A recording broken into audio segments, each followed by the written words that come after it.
bago po kayo nag-testify sa Senado kahapon, sino po ang mga nakausap nyo bago yun? Pero kayo nakausap. O under oath kayo ha, baka mamaya magsinungaling na naman kayo dito. Wala po, Your Honor. Kami lang pong mag-asawa talaga. Wala kayong kinausap. O yung mga abogado mo kinausap. Yung mga abogado lang po namin, pero pinipigilan po nila kami. Pero sabi po namin ay gusto po naming magsalita. Kasi po, ginugulo po ng mga tao po ang bahay at ano namin. Building po, pinagbabato po nila. At ang sama-sama na po ng aming pangalan para po kaming talagang magnanakaw. Kaya po napilitan po kami, na-pressure po kami dahil gusto na po kaming tapatayin ng Mr. taong Chair, bayan.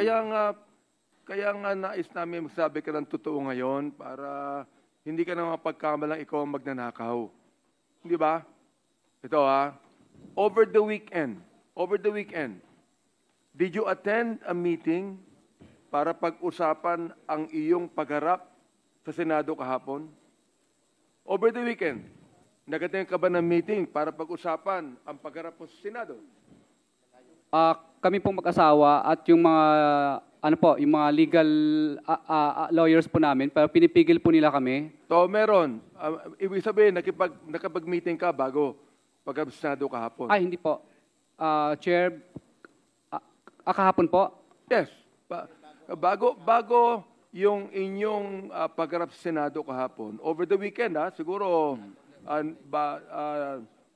a week before, siguro mga Wednesday, for example, Meeting suspended. nag-attend ba kayo ng meeting para pag-usapan ang iyong pagharap Wait, sa meeting Senado suspended, kahapon? please.